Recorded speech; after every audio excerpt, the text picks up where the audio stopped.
And welcome back to my YouTube channel. Dear students, कैसे हो आप सब? क्या हाल चाल है आप सब? क्या आई होप कि आप सब ठीक होंगे, आपकी पढ़ाई भी बहुत अच्छे से चल रही होगी। तो सेट थ्योरी का जो चैप्टर हमने स्टार्ट किया था वो हमने कंप्लीट कर चुके हैं हम। उसके एमसीक्यूज भी इंपॉर्टेंट एमसीक्यूज मैंने आपको करवाए हैं। तो जैसे कि आप जानते हो मैं आपको यहाँ पे क्रैश कोर्स करा रहा हूँ और उसके अलावा most expected and important questions भी हर चैप्टर के करवा रहा हूँ। ओके गाइज, तो पहली बार अगर चैनल पे आ गए हो तो उस चैनल को सबसे पहले सब्सक्राइब करो और साथ में बेल आइकन भी दबाया करो ताकि आपको अपकमिंग वीडियोस की नोटिफिकेशन मिल जाए। ओके, तो अपने फ्रेंड्स के साथ भी वीडियोस को शेयर किया करो और वीडियो के साथ साथ लाइक भी किया करो। अब ये होगी अनाउंसमेंट की बात, तो स्टार्ट करते हैं आज हमारा चैप्टर जो कि है relation and function. Okay guys, जब आप रिलेशन एंड फंक्शन पढ़ते हो तो सबसे पहले एक टर्म आपको दिखती है जिसको हम कहते हैं ऑर्डर्ड पेयर। ऑर्डर्ड पेयर कहते हैं। तो ये ऑर्डर्ड पेयर होता है क्या है? कहते हैं ordered pair consist of two elements और objects in a fixed order. Ordered pair में दो एलिमेंट्स फिक्स्ड ऑर्डर में होते हैं। एक ऑर्डर पेयर को हम इस तरह से लिखते हैं, उसमें दो एलिमेंट्स होते हैं और पहला एलिमेंट पहले सेट को बिलोंग करता है और दूसरा एलिमेंट दूसरे सेट को बिलोंग करता है, दूसरे सेट को बिलोंग करता है। इतना क्लियर? यहां तक आई बात समझ? अगर नहीं आई तो मैं आपको एक एग्जांपल के थ्रू समझाने की कोशिश करूंगा। देखो बेटा, ध्यान से देखो। If you have two sets, अगर आपको दो सेट्स है, सेट ए में आपको एक एलिमेंट है अल्फा, अल्फा मान लो, और सेट बी है आपके पास और उसका एक एलिमेंट है सपोज बीटा। क्या है? बीटा। तो बेटा इसका ऑर्डर पेयर जो बनेगा, ऑर्डर पेयर जो इसका बन जाएगा ऑर्डर पेयर, तो वो कुछ इस तरह से बनेगा, अल्फा बीटा, अल्फा बीटा। अब ये जो ऑर्डर पेयर है ये अल्फा पहले सेट को बिलोंग करता है, ये बीटा दूसरे सेट को बिलोंग करता है। ओके, तो इसको हम इस तरह से भी जब कार्टेशियन प्रोडक्ट निकालते हैं तो मैं आपको ये आगे बताऊंगा, अभी समझने की जरूरत नहीं है। ठीक, आपको अगर सेट थ्योरी अच्छे से क्लियर हुआ है तो आप यकीन मान लो ये जो लेंथ सा थोड़ा सा चैप्टर आपको दिख रहा होगा बहुत सिंपल होने वाला है आपको, क्योंकि लॉजिकल वे में मैंने इसको अरेंज किया है, सारे क्वेश्चंस को, सारे कंसेप्ट्स को। 3 से 4 वीडियोस में पूरा का पूरा चैप्टर आपको निपट जाएगा, एक भी क्वेश्चन नहीं रहेगा। और हार्ड क्वेश्चंस की भी मैं आपको खूब प्रैक्टिस कराऊंगा और आप मिनिमम से मिनिमम मैक्सिमम से मैक्सिमम 20 सेकंड्स में क्वेश्चंस को सॉल्व करने के लायक हो जाओगे। ओके, तो बस आप बने रहिए वीडियो में, आराम से इत्मीनान के साथ देख लीजिएगा। ओके, अगर आपके पास दो सेट्स है, सेट ए और सेट बी, ये है सेट ए और ये है सेट बी, तो जो ऑर्डर्ड पेयर के एलिमेंट्स होंगे ना, ऑब्जेक्ट्स होंगे ना, जो आपको यहाँ पे स्मॉल ए और स्मॉल बी दिखता है, तो स्मॉल ए बिलोंग करेगा सेट ए फर्स्ट को और दूसरा एलिमेंट बिलोंग कर देगा दूसरे सेट को। आई बात समझ? तो ये इतना ही है। नेक्स्ट देखते हैं। अब आपको एक कंसेप्ट होता है आपके पास जिसको हम कहते हैं equality of order pair. Equality of order pair, अगर आपके पास दो ऑर्डर्ड पेयर है, अगर आपके पास दो ऑर्डर्ड पेयर है, if you have two ordered pair like A B और दूसरा ऑर्डर पेयर है ये इक्वल है आपस में, दूसरा ऑर्डर पेयर है उसमें वैल्यूज है alpha and beta, alpha and beta, कहता है ये आपके पास है पहला ऑर्डर पेयर, ये है आपके पास दूसरा ऑर्डर पेयर। अब समझने की कोशिश करो, पहले ऑर्डर पेयर का पहला एलिमेंट दूसरे ऑर्डर पेयर के दूसरे एलिमेंट के इक्वल होगा और जो पहला वाला ऑर्डर्ड पेयर है उसका दूसरा एलिमेंट दूसरे वाले ऑर्डर्ड पेयर के दूसरे एलिमेंट के इक्वल होगा। बात आई समझ? नहीं आई? चलो एक एग्जांपल में आपको फिर से समझाने की कोशिश करूंगा। मैंने एक ऑर्डर पेयर बनाया, एक्स वाई है इसके एलिमेंट्स और ये इक्वल है, एक ऑर्डर पेयर के इक्वल है और उसके एलिमेंट्स है 1 2 1 2। मैं आपको पूछता हूं मुझे एक्स और वाई की वैल्यू बताओ, तो आप बोलोगे सर ये पहला तो पहले के इक्वल, ये दूसरा तो दूसरे के इक्वल। आप बोलोगे in short x equals 1 and y equal to 2, y equal to 2। इतना क्लियर? तो इसको हम कहते हैं equality of ordered pairs, equality of ordered pairs. क्या अगर मैं आपको कोई क्वेश्चन दूं, क्या आप कर सकते हो वो सॉल्व? चलो मैं आपको एक क्वेश्चन देता हूं। आपके पास दो ऑर्डर पेयर है, एक है आपके पास एक्स कामा 3, x कामा 3, और ये इक्वल है दूसरा एक ऑर्डर पेयर के इक्वल -2 कामा y। तो बेटा मुझे बताओ फाइंड x एंड y की वैल्यू आप मुझे बताओ क्या होगी। तो बोलोगे सर जी पहले एलिमेंट के इक्वल, यानी कि x इक्वल टू -2, फिर दूसरा एलिमेंट दूसरे एलिमेंट के इक्वल, यानी कि y इक्वल्स टू 3, या आप इस तरह से लिखोगे ना 3 इक्वल टू y, वही तो हुआ ना y इक्वल टू 3। क्लियर। तो इसको हम कहते हैं बेटा, इसको हम कहते हैं इक्वालिटी ऑफ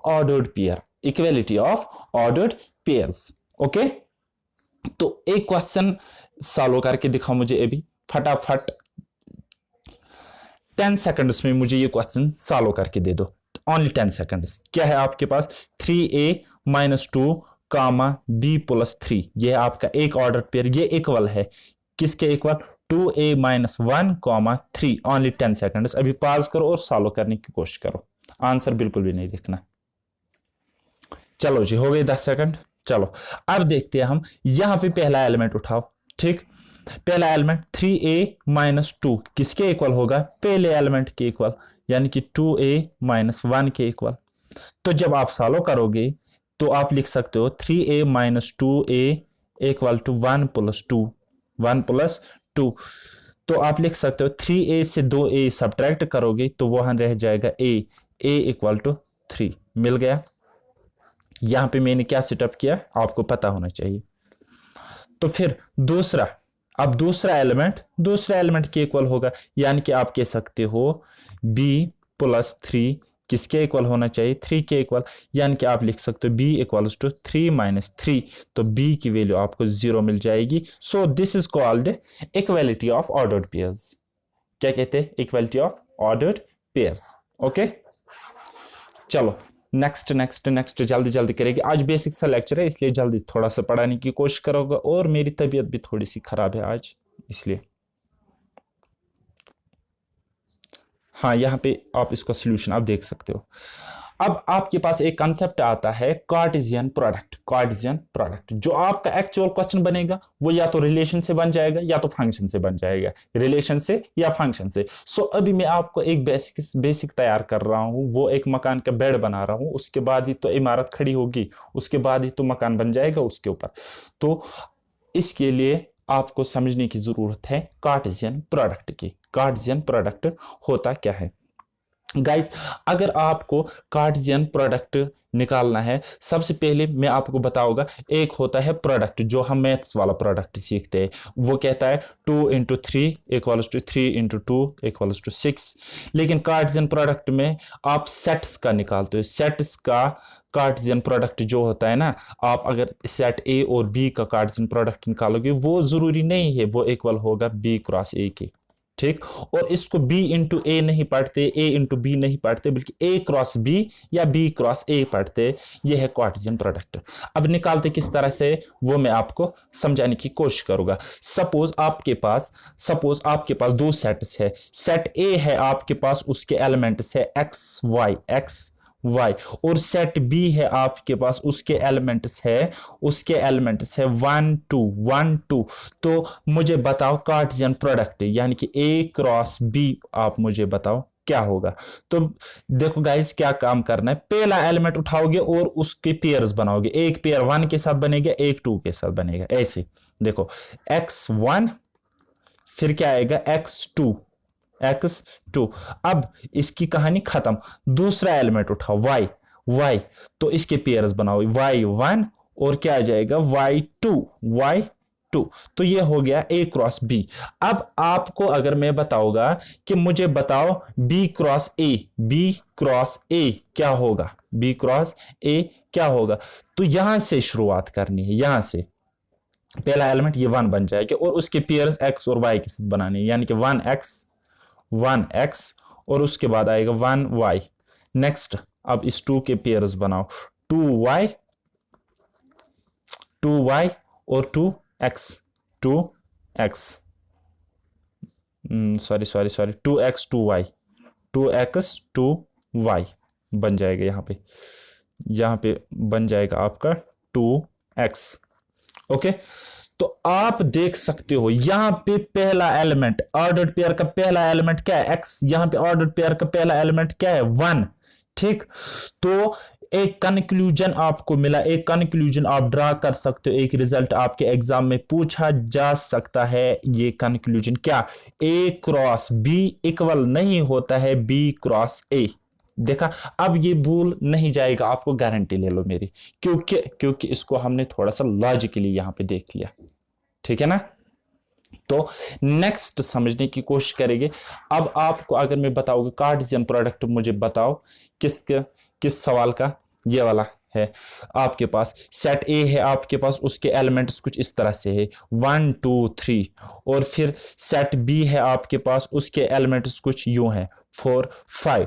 तो मुझे बताओ कार्टेशियन प्रोडक्ट क्या होगा, यानी कि ए क्रॉस बी या बी क्रॉस ए निकालो। ए क्रॉस बी में निकाल के देता हूं, बी क्रॉस ए आप खुद निकालना। ओके, तो देखो गाइस, पहले इस वन को उठाओगे और पेयर बनाओगे। किस वन को, ये वाला वन। ठीक, तो क्या बन जाएंगे 1 4 1 5 1 5। उसके बाद अब 2 उठाओ, उसके पेयर 2 4 2 5। उसके बाद 3 के पेयर बनाओ 3 4 और 3 5। ओके, तो ये हो गया ए क्रॉस बी। अब आपको अगर कोई पूछता है बी क्रॉस ए निकालो, B cross A find out करो, तो बी क्रॉस ए किस तरह से बन जाएगा, बी क्रॉस ए किसके इक्वल होगा, ये 4 उठाना है यहां पे, पहले इसके पेयर बनाने फिर इसके पेयर बनाने, इन तीनों के साथ, इन तीनों के साथ। तो क्या काम करोगे, 4 1, फिर क्या आएगा 4 2, फिर क्या आएगा 4 3, फिर नेक्स्ट क्या आएगा 5 1 5 2, अब मैं डायरेक्टली लिखूंगा 5 3। तो ये हो गया B cross A, B cross A. तो इसको कहते हैं बेटा, क्या कहते हैं, Cartesian product of two sets, Cartesian product of two sets. Guys मैंने आपको बोला ऑर्डर्ड पेयर, ऑर्डर्ड पेयर, मैंने आपको बोला ऑर्डर्ड पेयर। तो ऑर्डर्ड पेयर में क्या होते हैं, 2 एलिमेंट्स होते हैं, ये हो गया एक ऑर्डर्ड पेयर। अब अगर 3 एलिमेंट्स हो गए, 3 एलिमेंट्स होंगे इस तरह से, 3 एलिमेंट्स, तो इसको कहते हैं guys ordered triplet. Ordered, spelling देख लेना, ऑर्डर्ड ट्रिपलेट। क्लियर, चलो नेक्स्ट देखते हैं, फास्ट फटाफट देखते। तो B cross A B cross A cross B के बराबर नहीं होता है, वो आपको पता चल गया। नेक्स्ट कुछ क्वेश्चंस लिए हैं, इनकी प्रैक्टिस खूब करना, दबा के करना, कार्टेशियन प्रोडक्ट निकाल लेना, सिंपल सा है। उसके बाद ए क्रॉस ए, अब आपके पास अगर एक ही सेट है, आपके पास अगर एक ही सेट है, सेट एक है आपके पास, उसके एलिमेंट से 1 2, तो मैं बताऊंगा कार्टेशियन प्रोडक्ट निकालो। तो यानी कि मैं आपको इनडायरेक्टली कहता हूं ए क्रॉस ए, मुझे बताओ क्या होगा ए क्रॉस ए। तो क्या होगा गाइज, ए को ए के साथ, यानी कि दूसरा सेट भी आपके पास क्या होगा 1 2 ही होगा। तो आप जब इसका कार्टेशियन प्रोडक्ट निकालोगे ए क्रॉस ए, तो देखो गाइज क्या करना है, पहले ये 1 ले लोगे और पेयर बनाओगे, क्या आ जाएगा 1 1, और उसके बाद 1 2। नेक्स्ट अब ये 2 उठाओगे और पेयर्स बनाओगे, 2 1, उसके बाद 2 2।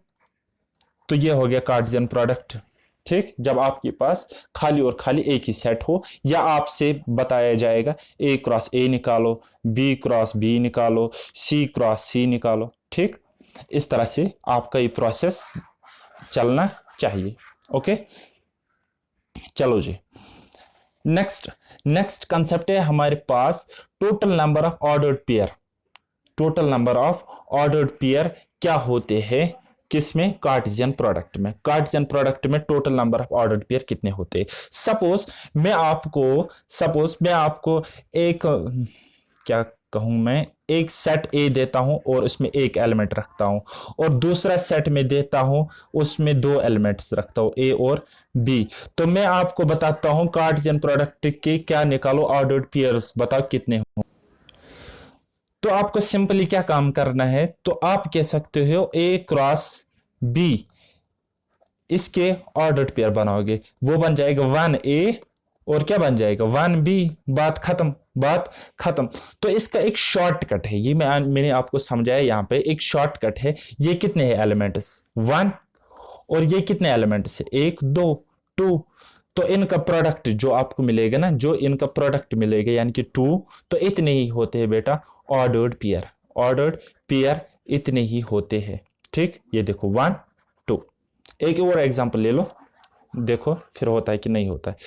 एक सेट है उसमें 2 एलिमेंट्स है, दूसरा सेट है उसमें 3 एलिमेंट्स है। तो मैं कह सकता हूं जो जो इनके कार्टेशियन प्रोडक्ट के क्या होंगे एलिमेंट्स यानी कि ऑर्डर्ड पेयर जो होंगे वो कितने होंगे 2 × 3 यानी कि 6 ऑर्डर्ड पेयर होंगे। कितने 6 ऑर्डर्ड पेयर होंगे।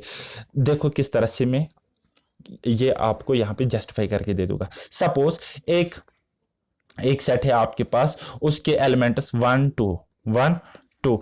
दूसरा एलिमेंट है, दूसरा सेट है आपके पास, उसके एलिमेंट्स है 3 4 5। तो अब आप एक काम करो, इसका निकालो A क्रॉस B। तो क्या बन जाएगी इस तरह से 1 1 3 1 4 1 5 1 3 1 4 1 5। ठीक, और उसके बाद 2 3 2 4 2 5 2 3 2 4 2 5। ठीक, अब देखो ये कितने आ गए 1 2 3 4 5 6। तो वही तो मैंने कहा था, यहां पे 2 एलिमेंट्स, यहां पे 3 एलिमेंट्स, इनको प्रोडक्ट करो तो आपको 6 ऑर्डर्ड पेयर मिल जाएगी। बात आई समझ, क्लियर है यहां पे। ओके, नेक्स्ट कंसेप्ट है आपके पास कार्टेशियन प्रोडक्ट। अगर आपको 3 सेट्स का निकालना होगा तो किस तरह से निकालोगे। तो गाइस सपोज आपके पास यहाँ पे सेट ए ये वाला, set B this one, set C this one, and you have to find A cross B cross C, यानी कि you have to find Cartesian product for 3 sets, यानी कि Cartesian product of 3 set. Okay, तो क्या करोगे, पहले आप इन दोनों के ऑर्डर्ड पेयर बनाओगे। ठीक, यानी कि A क्रॉस B आप निकालोगे। कार्टेशियन प्रोडक्ट किसका निकालोगे, पहले 2 सेट्स का निकालोगे, और जो आपको वहां पे ऑर्डर्ड पेयर मिलेगी, ये देखो ऑर्डर्ड पेयर मिल गए यहां पे। तो अब आप इसका कार्टेशियन प्रोडक्ट करोगे किसके साथ, सेट C के साथ, सेट C के साथ। तो वहां पे बन जाएंगे ऑर्डर्ड ट्रिपलेट्स। तो फाइनली जो आपको ये वाला ऑर्डर ट्रिपलेट्स बन रहे हैं ना, यही आपका कहलाएगा A cross B cross C, A cross B cross C। समझ आई मेरी बात। देखो फिर से रिपीट करता हूं, पहले आप इन दोनों का निकालोगे Cartesian product, A cross B निकाला यहां पे, ये देखो 1 3, फिर क्या आएगा 1 4 मिला, उसके बाद 2 3 2 4 2 3 2 4। क्लियर। अब आपको क्या काम करना है, इसका निकालना है कार्टेशियन प्रोडक्ट किसके साथ, सी के साथ, सेट सी के साथ। तो क्या करोगे, पहला आप बन जाएगा आपके पास, पहला वाला ऑर्डर ट्रिपलेट आपको बन जाएगा 1 3 5 1 3 5, फिर 1 3 6 1 3 6। नेक्स्ट आपका बन जाएगा 1 4 5 1 4 6। नेक्स्ट आपका बन जाएगा 2 3 5 2 3 6। उसके बाद नेक्स्ट बन जाएगा आपका 2 4 5 2 4 6। बात यहां तक क्लियर हो गई। कोई इश्यू तो नहीं है। तो अगर आपको ये समझ आ गया तब आप बहुत अच्छे बच्चे हो, आप बहुत अच्छी तरीके से इस चैप्टर के साथ डील आप करने वाले हो। ओके, तो यहां पे equality of order pair, you have to find value of x and y. ठीक, तो किस तरह से आप जल्दी जल्दी करोगे वो मैं आपको बताऊंगा, यहाँ पे थोड़ा सा जल्दी जल्दी मैं भी बताऊंगा। ठीक, तो देखो बेटा क्या है आपके पास, you have X divide by, यार क्या है, X divide by 3 + 1 comma Y -2/3, यह आपको इक्वल है 5/3 कॉमा 1/3। आप यहां पे समझने की कोशिश करो, ये इक्वल होगा इसके इक्वल, और वो दो आपस में इक्वल होंगे। तो क्या करना है, आप लिख सकते हो x/3 + 1 = 5/3 3। तो सॉल्व करने के बजाय आप लिख सकते हो x प्लस 3, क्रॉस मल्टीप्लिकेशन हो जाएगा, x plus 3 divided by 3 equal to 5 divide by 3। अब 3 से ये 3 खत्म हो गया, तो आप लिख सकते हो x प्लस 3 इक्वल टू 5, तो x इक्वल टू 5 माइनस, ये क्या है यहाँ पे प्लस है, x प्लस 3 इक्वल टू 5, तो x इक्वल टू 5 माइनस 3 यानी कि 2, यानी कि 2। तो सिमिलरली आप क्या कर सकते हो, इन दोनों को इक्वेट करके आप y की वैल्यू फाइंड आउट करोगे। कैसे? ऐसे y माइनस 2/3 किसके इक्वल 1/3। तो आप लिख सकते हो 3 into y 3y minus 2 divide by 3 equal to 1/3। ये खत्म। तो फर्दर आप क्या करोगे, आप लिख सकते हो 3y minus 2 equal to 1, 3y equal to 2 यहाँ चला जाएगा, ये बन जाएगा 2 प्लस 1 यानी कि 3y equal to 3/3 equal to 1। ये आपका आंसर x और y की वैल्यू। ओके, कोई मुश्किल बात नहीं है, बस आप कर सकते हो, आई नो दैट। चलो जी, नेक्स्ट क्वेश्चन है आपके पास, if set A has 3 elements and set B has 1 2 3, यानी कि 3 4 5 है ना, 3 एलिमेंट्स, तो find the number of elements in A cross B. A cross B में नंबर ऑफ एलिमेंट्स कितने होंगे, या नंबर ऑफ ऑर्डर्ड पेयर भी कह सकते हैं, कोई इश्यू नहीं है। ठीक, तो क्या करना है, आपके पास सेट ए के में है आपके पास 3 एलिमेंट, सेट बी में है आपके पास क्या है वो 3 4 5 है ना, यानी कि कुल मिलाकर 3 एलिमेंट्स। तो आपको क्या बताना है, नंबर ऑफ एलिमेंट्स बताओ ए क्रॉस बी में कितने होंगे, या मैं कहूंगा नंबर ऑफ ऑर्डर्ड पेयर बताओ, तो वो होंगे sir ji 3 into 3 equals to 9, 9 ordered pair होंगे, या ए क्रॉस बी में 9 एलिमेंट्स होंगे। ओके, तो नेक्स्ट है आपके पास g की वैल्यू दिस एंड h की वैल्यू ये वाली, find g cross h and h cross g, g cross h and h cross g। ये क्वेश्चन आपको आना चाहिए, सॉल्यूशन यहाँ पे है। अगर कहीं पर भी कोई गड़बड़ हो गई तो मुझे कमेंट बॉक्स में जरूर बता देना, मैं रिपीट करूँगा 2 बार 3 बार, तब तक मतलब मैं आपको पढ़ाता रहूँगा जब तक आपका एक एक डाउट क्लियर ना हो जाए, प्रोवाइडेड कि आप मुझे थोड़ा सा सपोर्ट करो, ताकि मुझे भी थोड़ा सा कॉन्फिडेंस में बूस्ट अप हो जाए, मैं मतलब अपने वर्क को कंटिन्यूटी में कर पाऊँ। चलो जी, set A this and you have to find A cross A. देखा, यानी कि आपको 3 सेट्स बनाने हैं इसके। देखो गाइस, आपको ए है आपके पास -1, फिर आपको और एक बनाने की हालांकि जरूरत नहीं है, जस्ट आपके लिए ताकि आपको समझ आ जाए। फिर क्या करना है, -1, हाँ।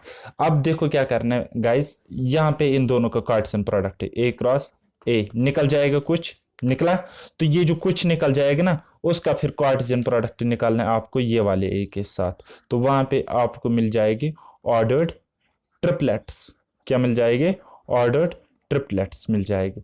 तो क्वेश्चन मैंने यहाँ पे सॉल्व किया हुआ है, तो आप यहाँ से देख लो। ठीक, नेक्स्ट, ये एक इंपॉर्टेंट क्वेश्चन है, तो बस चैप्टर यहाँ पे खत्म हो जाएगा। ये एक इंपॉर्टेंट क्वेश्चन है, मैं आपको ये समझाने की कोशिश करोगे। यहाँ पे आपके पास ए क्रॉस बी वहीं से गिवन है, A X A Y B X B Y. चलो जी, आपके पास ए क्रॉस बी गिवन है, क्या है वो है ए एक्स ए वाई, फिर है आपके पास बी एक्स और बी वाई। ये है आपके पास कार्टेशियन प्रोडक्ट जो कि वहीं से गिवन है, and you have to find set A की वैल्यू आपको निकालनी है, और सेट बी क्या है वो आपको बताना है। तो गाइस, मैंने जब आपको कार्टेशियन प्रोडक्ट निकालना सीखा, उसका जस्ट रिवर्स करो आप, तो आपको पता चल जाएगा ये जो है ना, ये पहले सेट का पहला एलिमेंट, यानी कि ए जो एक सेट है उसका पहला एलिमेंट क्या होगा, ए। अब उसके 2 पेयर बनेंगे ना, एक तो x के साथ बनेगा, दूसरा y के साथ बनेगा। ठीक, तो बना 1 2। अब दूसरा एलिमेंट क्या हो सकता है? दूसरा एलिमेंट दो दो मतलब बाकी जो दो पेयर्स है B x and B y, जो उसका पहला एलिमेंट होगा वो पहले सेट का दूसरा एलिमेंट है। ठीक, यानी कि सेट ए की वैल्यू ए एंड बी, और सेट बी की वैल्यू जो आपको निकलेगी यानी कि उसके एलिमेंट्स होंगे एक्स एंड वाई, उसके एलिमेंट्स क्या होंगे? X and y. तो आप अपने आप को चेक करने के लिए, इस आंसर को चेक करने के लिए आप फिर से कार्टेशियन प्रोडक्ट निकालो, आपको ये मिल जाएगा, सेटिस्फाई, कंडीशन सेटिस्फाई। तो बस ये आज एक बेसिक लेक्चर था। तो उसके बाद अब हम इसके बाद जो भी क्वेश्चन आपको यहाँ पे दिख रहे हैं इनको खुद से भी प्रैक्टिस करना, एनसीईआरटी से वैसे मैंने ये क्वेश्चंस लिए हैं। ठीक, तो लेकिन मैं आपको अदर कॉम्पिटिटिव एग्जाम्स के क्वेश्चंस भी वहाँ यहाँ से लाऊंगा और ट्रिक्स के साथ पढ़ाऊंगा, ताकि आप मैक्सिमम से मैक्सिमम 20 सेकंड में हर कोई क्वेश्चन करो, ताकि क्वेश्चन कैसा भी हो 20 सेकंड ही लग जाए। ठीक, 20 सेकंड से कम लेकिन 20 सेकंड से ज़्यादा आप एग्जाम में फंसने नहीं चाहिए। और मेरा वो जो अप्रोच है ना, मैं कहता हूँ ना, think without ink, think without ink. जो अभी सोच रहे हैं ना हमें मैथ्स आता है, हम विद्वान है मैथ्स के, पता चला कि एक एक पेज पे वो आंसर निकालते, वो एग्जाम में वर्क नहीं करेगा। याद रखना मेरी बात, उस दिन याद करोगे कि तारिक सर ने बोला था, वो एग्जाम में वर्क नहीं करेगा। फर्स्ट ऑफ ऑल तो वहां पे आपको रफ शीट तक अवेलेबल नहीं होता है। ठीक, ज्यादा से ज्यादा एक शीट मिलेगा आपको। तो आपको अपने अप्रोचेस ठीक करने होंगे, आपको अपने मतलब, या तो आप अगर ज्यादा बेसिक से कर रहे हो तो प्रैक्टिस बहुत ज्यादा करो, प्रैक्टिस बहुत ज्यादा करो, ताकि आप वहां क्वेश्चन को कम से कम मिनिमम स्टेप्स में लिखकर आप क्वेश्चन को सॉल्व कर पाओ। या तो आप उतनी ज्यादा प्रैक्टिस करो, या फिर लॉजिकली चीजों को समझो। ठीक, आपको प्रूफिंग करने की जरूरत नहीं, बल्कि थोड़े से लॉजिक चीजों को समझो। जो मतलब ट्रिक होती है ना गाइस, मैं आपको क्या बताऊं, जो ट्रिक होती है ये कुछ नहीं होता, ये एक डिराइव्ड रिजल्ट होता है, डिराइव्ड रिजल्ट होता है। मैं आपको 10,000 ट्रिक्स बताऊंगा। ठीक, ये एक डिराइव्ड रिजल्ट होता है। क्या होता है, जब हम क्वेश्चन सॉल्व करते ऊपर से नीचे तक, जो लास्ट का सेटअप होता है ना, ट्रिक होती है यही सेटअप पहले करो और फार्मूला के एक्स वाई जेड के बगैर करो तो आंसर निकालो। This is all about trick. आई बात समझ? लेकिन ट्रिक को रटने की जरूरत नहीं है, जब आप उसके पीछे लॉजिक समझोगे तो ट्रिक तो फिर खुद ब खुद ही आ जाएगा, और आपको वो लेंथ अप्रोच भी लगाने की जरूरत नहीं है। बहरहाल ये आज कुछ ज्यादा हो गया भाषण देना, तो वीडियो को लाइक करना। अभी मैं वीडियो बंद करता हूँ, मेरी तबीयत भी थोड़ी सी आज ठीक नहीं है, दुआ कर लेना।